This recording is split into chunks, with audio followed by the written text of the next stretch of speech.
Hello and welcome to today's webinar, Social Security Claiming Strategies for University Professionals. I'm James Haygood and I'll be your host today. I'll be speaking with my colleague Scott Kornstead, Financial Advisor at Phil Brandt & Company. Hi, Scott. Good afternoon, James. We'll begin our conversation in just a few moments. Today is our latest stop on the Phil Brandt & Company Financial Freedom Tour.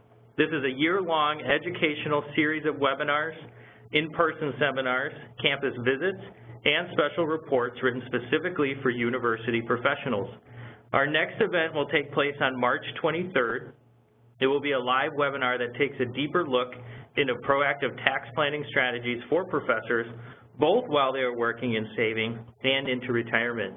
You can find out more information about this event and all the stops on our tour this year by visiting our website at www.philbrandtco.com. If you have technical difficulties at any point during the webinar, please call 1-800-431-9740. We have people that are waiting to assist you. We'll be taking your questions at the end of the webinar, but you may submit them at any time. To ask a question, use your mouse to hover over the chat icon, click the chat button, and a chat window will appear at the right of your screen. You may type your question into the chat window at any time during the webinar. If you would like to hide the chat window, simply click the X in the upper right corner and it will disappear. And you may cause it to reappear at any time by hovering over the chat icon and clicking the chat button again. We also have a special free offer exclusively for webinar participants, which will help you address the Social Security ideas that we discussed today. I will share the details of this with you after the webinar, so be sure to listen until the end. If you've never been to one of our webinars in the past, you may be wondering just what Phil Brandt & Company is. We're an independent financial advisory firm that assists university professionals in reaching their financial goals. That's what truly sets us apart from any other financial firm. We know the life circumstances and needs unique to university professionals.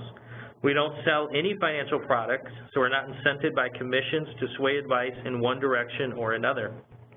So you can be sure that you're really getting objective advice. Our firm is a fiduciary, which means that we are legally bound to always hold the client's interest above all others, including our own. We're based out of Madison, Wisconsin, and we assist professors at more than 50 universities across the country. And we have served university professionals for decades, so we have the experience that you're looking for. We work with our clients as an advocate to create comprehensive solutions, or your best total solution, taking into account investment planning, retirement income planning, and estate planning. Because each area affects the other, it's important to always consider one's entire financial and life situation. We help organize and improve communication and coordination in your entire financial picture. As our population in this country ages and political rhetoric becomes more partisan, Social Security is something that is continually getting increased attention. With the majority of Americans at retirement having less than 1 year of retirement income saved, Social Security is a necessary safety net for millions of America's seniors. Today we are going to try to take a new approach to Social Security planning. We're going to look at how Social Security can not only be that guaranteed safety net, but other ways that you can use Social Security to improve your overall retirement and financial situation. We originally hosted this webinar in February of last year, and we are hosting this important discussion again today because there have been some very important changes to Social Security claiming strategies that will no longer be available after April of this year. This could end up having a huge impact on how you will claim Social Security, and we will look at these changes more closely later on in our discussion. We're going to break down today's discussion into two parts. First, we're going to look at why having the right claiming strategy for Social Security is so important. Then we're going to look at some creative ways to use Social Security to accomplish comprehensive retirement and financial planning goals, taking into consideration both the strategies available today and the strategies that will remain in place after the changes take effect at the end of April. Scott, before I ask you to share with us some of the reasons why Social Security is becoming increasingly important, I would like to take just a minute and remind our participants today how we approach planning ideas like this. Some of the ideas that we are going to discuss have to do with finding your best total solution. Remember that decisions you make about your investments will impact your retirement income, and decisions you make in these two areas will impact how you can transfer assets to loved ones after your death. We will look at how you can use Social Security for the greatest overall benefit. We also spend a lot of time with our clients helping them to avoid the major mistakes made by many professors as they transition into retirement. Many of these traps are related to going from a very secure employment with a guaranteed paycheck for many years to being completely responsible for your security throughout retirement. We are not going to spend much time talking in depth about these traps today. We will have a separate webinar in the near future to explore these. But we will be talking about how you can use Social Security to help avoid many of these mistakes and add security to your retirement and better protect your family. Here I'd like to bring Scott back into the discussion. Scott, can you begin by explaining to us at a high level what exactly are the changes in claiming strategies that will go into effect at the end of April? Well, thank you, James, and welcome again, everyone. These changes came about as a result of the budget bill that was passed and then subsequently signed into law in November of last year. And there is some urgency behind this, as they did only provide a 6-month grandfather period for those of certain ages. So what has changed? The file and suspend strategy that has been very popular over the last several years here, that's no longer going to be available after April of this year. And the grandfather portion is that you must turn the age of 66 by the end of April to still be able to take advantage of this claiming strategy. And we'll talk in just a moment here about what the file and suspend strategy is. Additionally, the benefits are the ability to file a restricted application for spousal benefits that also is no longer available unless you have reached the age of 62 by the end of last year. So a lot of this begs the question too, what if I'm 62 or under today? We'll take a look towards the end of our webinar today at various strategies for this age group as well in the new age of Social Security planning. Thanks, Scott. And as you mentioned, we're going to take a look at some of these claiming strategies through case studies in a few minutes. But why don't we first take a moment and talk through why Social Security is such an important foundation to a good comprehensive retirement and financial plan. Well, I think first, James, the trend in the university setting has been away from the guaranteed monthly pension. This has been viewed as a way to reduce both cost and risk to the employer or to the state. Now, there are a few universities that do maintain a pension, but the majority have moved away, much like many in the private sector. So the risk is now shifted to the employee. How much do you need to save? Maybe more importantly for our listeners today, how do you turn that savings into a monthly income in retirement? Social Security is now an even more important piece of that retirement income plan, providing a base to your monthly income in retirement.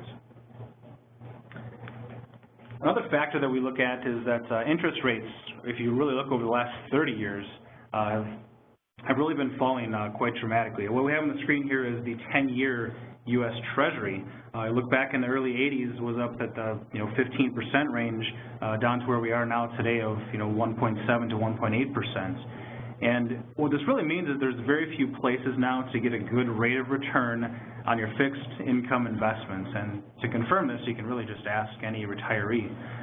The concern is that at some point, interest rates will start to increase again, even though it feels like we've been talking about that for 2 or 3 years now. But what could happen here is this could be detrimental to bond values due to the inverse relationship between interest rates and those bond values. So getting the best value out of your Social Security strategy for your particular situation is all the more important as we head into this potential rising interest rate environment. We've also seen volatile stock markets. If anyone's paid attention the last 5 weeks, we've seen the return of that. Previous to this last 5 or 6 weeks, we had very solid returns, 2008 through 2015. The question then becomes, what if you're retiring in the next few years? You certainly want to reduce some risk. You don't want to be withdrawing from your portfolio in a down year or a down part of any particular year. So where we see Social Security fitting is that could be a solid base, again, for your income, and and really help you to ride out some of the market volatility that we tend to see from time to time. And finally, people are living longer. If you look at a 65-year-old in 1980, their life expectancy was 14 years. If you take a look at that same 65-year-old today, that life expectancy is 20 years. So, an increase of 40% in life expectancy over that relatively short amount of time.